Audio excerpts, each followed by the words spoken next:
Baik, bismillahirrahmanirrahim. Assalamualaikum warahmatullahi wabarakatuh. Izin Ibu, izinkan saya memperkenalkan diri saya sendiri. Nama saya Farhan Pratama Sanvan Gobel dari program studi Teknik Geologi kelas C dengan NIM 452424060. Nah, pada kesempatan kali ini alhamdulillah saya akan mempresentasikan atau membuat video tentang tugas agama, yaitu tentang Islam menghadapi tantangan modernisasi. Nah, Islam adalah agama yang sangat kaya, dan kini Islam berhadapan dengan tantangan zaman modern, yaitu apa saja? Dekadensi moral, penyalahgunaan narkoba, dan korupsi yang mengancam nilai-nilai luhur. Nah, kita akan masuk ke topik yang sangat baik, yang sangat akan menyinggung tentang materi ini, yaitu dekadensi moral di era modern.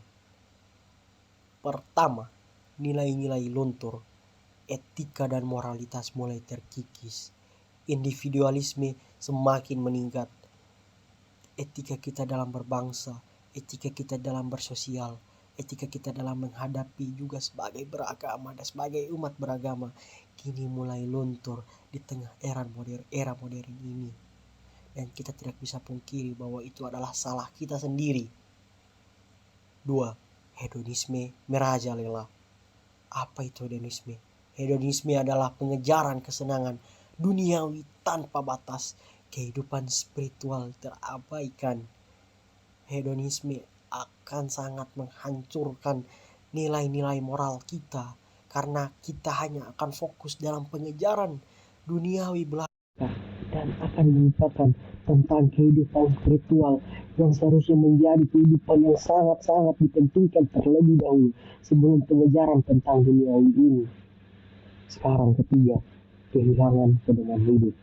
Sekarang kita akan menghadapi krisis identitas dan juga jati diri kita masing-masing. Ketidakpastian juga tentang menata bagaimana kita akan menjalani masa depan kita. Sekarang kita akan masuk ke bab penggunaan di kalangan masyarakat. Bahaya narkoba, yaitu merusak kesehatan fisik dan mental, dan juga menghancurkan masa depan bangsa dan juga anak-anak kita. Faktor penyebabnya apa saja? Itu tekanan sosial, kemiskinan, dan kurangnya pendidikan dan juga pengetahuan tentang bahaya narkoba ini. Upaya pencegahannya apa? Yaitu dengan pendidikan, rehabilitasi, dan juga penegakan hukum yang setegak-tegaknya.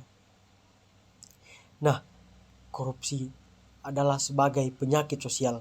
Kita harus setujui hal ini terlebih dahulu, karena korupsi menyebabkan keadilan terancam dan juga kerugian negara, dan sudah pasti ketimpangan sosial. Yang ketiganya ini sangat akan mempengaruhi dan juga memperburuk kondisi bangsa kita, karena hanya dengan korupsi keadilan terancam, kerugian negara sangat berlipat-lipat ganda, dan juga ketimpangan sosial antara yang kaya dan juga miskin akan semakin jauh.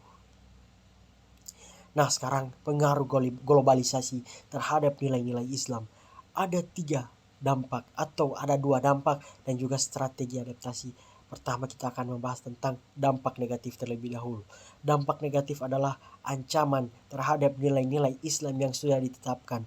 Nilai-nilai Islam akan semakin tergeser dengan adanya modernisasi atau juga yang dinamakan dengan globalisasi.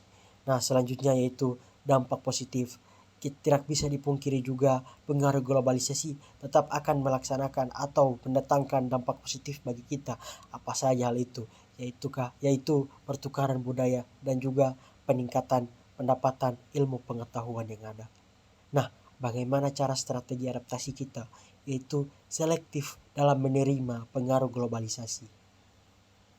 Nah, ada 3 peran umat Islam dalam menghadapi tantangan itu. Yang satu, yaitu pendidikan agama.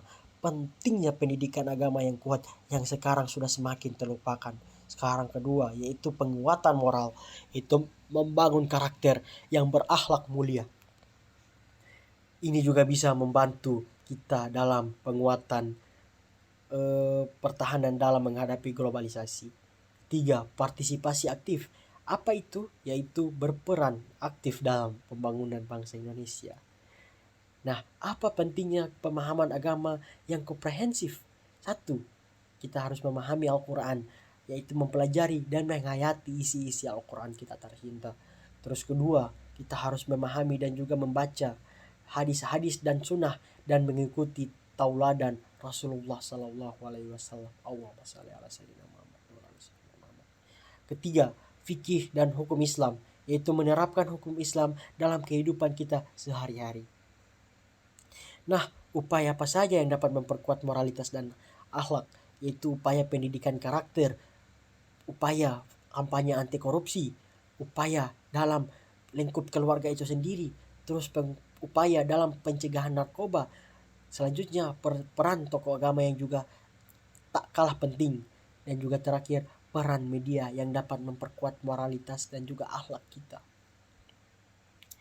Nah, apa itu strategi jangka panjang untuk mengatasi tantangan? Nah, sekarang kita bisa baca di sini, yaitu pendidikan yang berkualitas, yaitu pendidikan yang komprehensif, pendidikan yang dapat mengajarkan kita tentang moral, pendidikan yang dapat mengajarkan kita tentang ilmu agama dan juga penyatuan dan dalam perbedaan. Itu juga sangat penting dan sangat-sangat penting dalam strategi jangka panjang kita. Selanjutnya, penguatan dalam lingkup keluarga, yaitu keluarga sebagai benteng moral, keluarga yang dapat memperkuat moralitas kita, dan keluarga dapat mendukung kita dalam segala macam akibat dan juga perbuatan kita. Oke, sekarang terima kasih. Wassalamualaikum warahmatullahi wabarakatuh. Terima kasih, Ibu.